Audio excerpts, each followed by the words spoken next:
தட்சிணா பவன் இன்று காலையிலிருந்து எல்லை கட்டுப்பாட்டு கோட்டருகில் உள்ள கண்காணிப்பு கோபுரங்கள், ராணுவ நிலைகள், ஜெய்ஷ் இ முகமதின் பதுங்குமிடங்கள் ஆகிய 3 இடங்களையும் இந்திய எல்லை பாதுகாப்பு படை வீரர்கள் தாக்கி அளித்த காட்சி நாம் இப்போது பார்த்து கொண்டிருக்கக்கூடிய இந்த காட்சியானது பாகிஸ்தான் ஆக்கிரமிப்பு காஷ்மீர் பகுதியில் உள்ள முசாபராபாத்தில் இருந்து சில கிலோமீட்டர் தொலைவில் உள்ள பாகிஸ்தானின் கொடி பறந்த கண்காணிப்பு கோபுரம் இந்திய பீரங்கி படையின் தாக்குதலால் குண்டு வீசி அழிக்கப்படக்கூடிய அந்த காட்சியை தான் இப்போது பார்த்துக் கொண்டிருக்கிறோம். இது எல்லை கட்டுப்பாட்டு கோட்டின் அருகில் ஆக்கிரமிப்பு காஷ்மீரில் முசாபராபாத் அருகில் உள்ள பாகிஸ்தானின் மிக முக்கியமான கண்காணிப்பு கோபுரம். இந்த எல்லை கட்டுப்பாட்டு கோட்டில் உள்ள இந்த கண்காணிப்பு கோபுரத்தில் இருந்துதான் தொலைநோக்கி கருவிகள் மூலமாக இந்திய எல்லையை பாகிஸ்தானின் ராணுவம் கண்காணித்து வந்தது.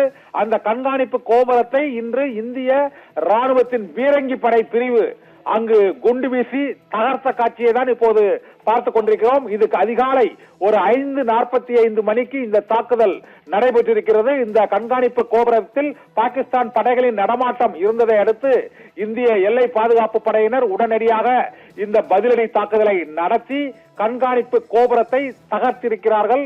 காலையில் சம்பா பகுதியில் அங்கு 7 ஜெய்ஷ் இ முகமது தீவிரவாதிகள் உள்ளே நுழைய முயன்ற போது அந்த பதுங்குமிடம் அங்கு குண்டு வீசி தகர்க்கப்பட்டது. அதன் பின்னர் இப்போது இந்த பாகிஸ்தானின் கண்காணிப்பு கோபுரம் தகர்க்கப்பட்டது.